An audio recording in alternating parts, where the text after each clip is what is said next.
बाजेगा संजय दोनसी बाजेगा।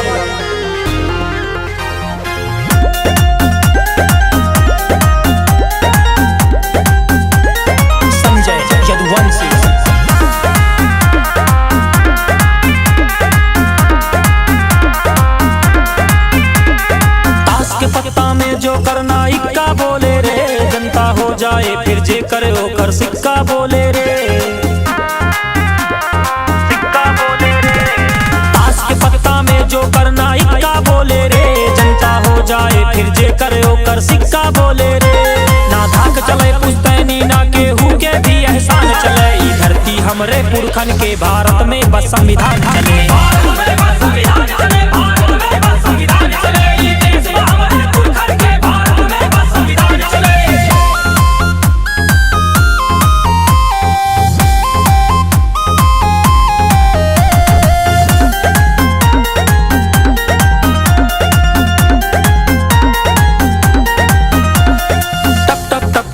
पसीना खून के आंसू पियत रहे, इतिहास पढ़ाया आजादी से पहले सब कैसे जियत रहे, पहले सब कैसे जियत रहे।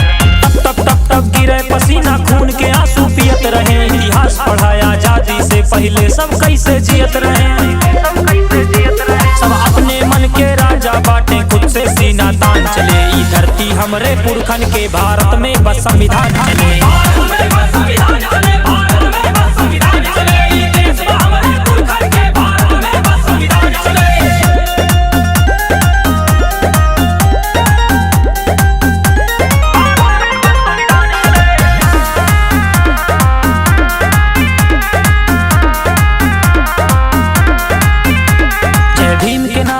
गूंजे सारा आसमान, बाबा साहेब के जयंती मनावे हिंदुस्तान।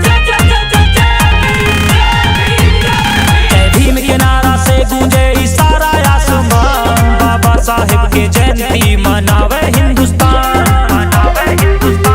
251 पन्ना से सारा हिंदुस्तान चले, ई धरती हमरे पुरखन के भारत में बस संविधान चले।